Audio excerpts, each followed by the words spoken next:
Oui, madame, chez nous au BIREC, nous sommes en train de nous mobiliser d'une manière extraordinaire. Au moment où je vous parle, je viens du parti.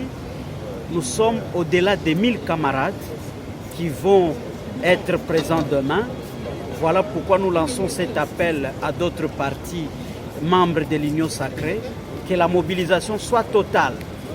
Parce que c'est un grand événement, il faut que l'on se mette d'accord, que cet événement doit être à la hauteur de l'organisation des différents partis au pouvoir.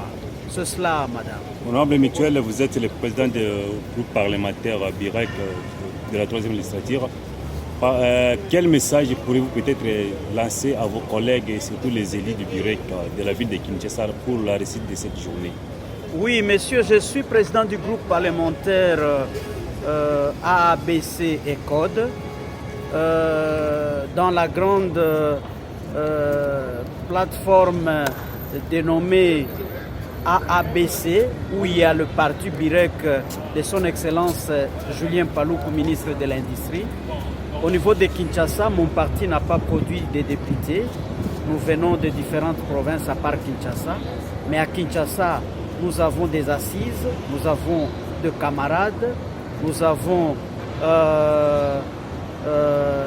une bonne partie de la ville de Kinshasa où nos sièges, le drapeau y flotte. Donc la grande mobilisation, nous la lançons auprès de nos camarades du parti pour dire que la mobilisation que j'ai vue ce jour au parti ne doit pas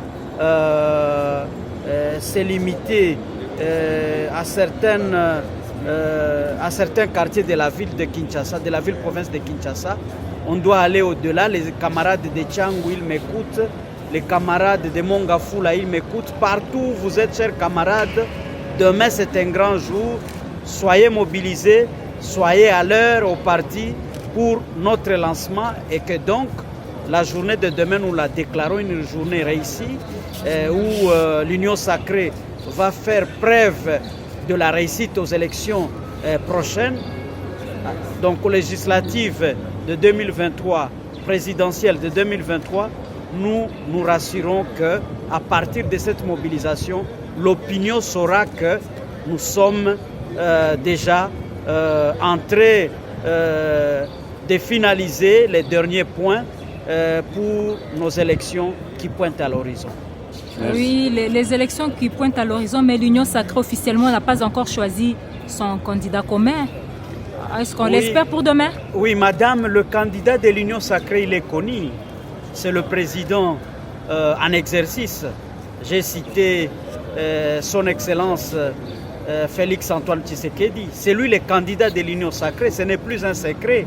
Tout le monde le sait. Nous, lors de notre congrès que nous avions tenu à Bukavu, c'est celui-là que nous avons plébiscité comme notre candidat au niveau du BIREC. Il y a autant de partis qui se sont déjà manifestés et je crois qu'il n'y a pas de débat autour de cette question. Il est là, nous le connaissons, nous le soutenons et nous savons que la population les soutient aussi. Donc les élections seront une réussite totale, madame la journaliste. Merci beaucoup, honorable. À moi de vous remercier.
Inspecteur, voilà la preuve de paiement des fiches des finalistes pour Kasaï Oriental 2, siège à Kamouana. Donc voilà, vous avez les documents, le preuve de paiement.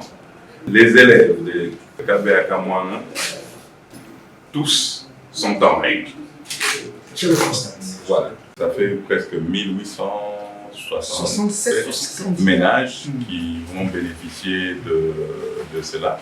Et c'est aussi une façon de booster aussi les ménages. Comme ça, les parents vont se concentrer à autre chose pour améliorer tant soit un peu les quotidiens de parents de là-bas. Donc c'est cet exercice-là que je suis en train de lui prêter, là, en train de faire. Donc la première étape, c'est ici. La deuxième étape, nous allons finaliser ça à Kabé à Kamouana d'ici mars. Et puis bon, pour les bonheurs de nos concitoyens de Kabé à Kamouana. Merci. Merci du geste que vous avez posé. Les parents le feront également à leur niveau. Je le sais, je reste conscient qu'ils le feront. Vous avez déchargé, comme vous l'avez dit, beaucoup de ménages. Je vous rappelle qu'il y a des candidats qui ne participent pas à l'examen d'État faute de ces moyens. Mais ici, je reste convaincu que tout Kabé à Kamouana participera à l'examen d'État session 2023. Et c'est avec bonheur que je vous présente mes vifs remerciements. Au nom des parents, ils le feront. La réputation de la province du Lualaba sur le plan international continue à susciter la curiosité de plusieurs États intéressés à y faire les affaires. Cette fois, c'est un groupe de présidents des commissions du Sénat et de Chambre des représentants qui ont bel et bien voulu échanger avec l'initiatrice du projet de développement de la province du Lualaba, le gouverneur Fifi Masuka Saini, qui venait d'être dépêché dans le pays de l'oncle Sam par la bénédiction du président Félix Antoine Tshisekedi, le chef de l'État. Plusieurs députés et sénateurs l'attendaient à leur bureau administratif au Capitol Building, parmi lesquels le député Joe Falls, président de la commission des affaires étrangères en charge des questions d'Afrique, et le député Wesley Hunt du Texas, vice-président de la commission énergie, ressources minières et hydrocarbures. Ensemble, la question du climat, des affaires et d'opportunités d'investissement dans la province du Lualaba ont été mis sur la table et évoqués lors des échanges. Après les Building Capitol, la délégation du gouverneur Fifi Masuka Saini a pris la direction du bâtiment de la Fondation des Nations Unies où son collège l'attendait pour l'écouter sur les opportunités d'investissement que présente sa province et la vision qu'elle régorge. En habituée de la langue de Joe Biden, la représentante de la province du Lualaba n'a pas lésiné sur l'occasion lui accordée de dresser un tableau général de la vie de sa population locale qui vit dans un contexte de contraste entre la richesse de son sol et la pauvreté de cette communauté. Un paradoxe, ce sur quoi s'y focalise l'énergie des luttes qu'elle mène au quotidien. This is an opportunity for me to salute the courage and determination of our president, the President Félix Antoine Tshisekedi Tshilombo, the President of the Democratic Republic of Congo, as he fights for a win-win partnership in the mining sector in the DRC.